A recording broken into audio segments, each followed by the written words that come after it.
Akala ko elephant siya. Yak pala yun, tol. Elephant! Tol. Kasi yak sabi niya.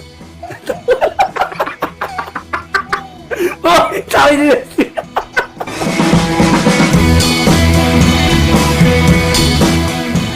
Tol. Yak sa lahat ng bumati, yun pa. Nako, yan.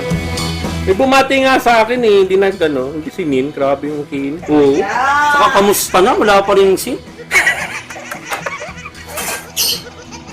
Akala ko elephant siya, yak pala yun, tol. Elephant! Tol. Kasi yak sabi niya. Oh, sabi niya. Ano sabi? I-reply na. Ang galing mo nga yung sa kami niya para ka mga bulaw.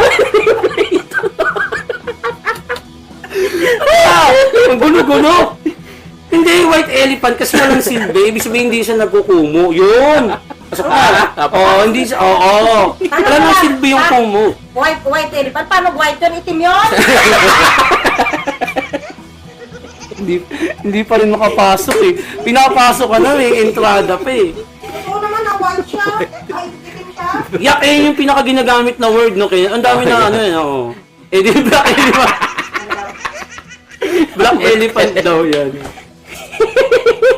At yan ang tawag ni Syra pag gusto kong tumayo. Ay, Syra to eh. Bakit ito daw elephant? Kasi pa ganun daw bro eh. Gelo baka may tanong ka? Yan na. Kasi nandito si Ate Jet. Ayan. Yan. Ako may tanong. May size ka ng kakatantong tanong nyo. Tol.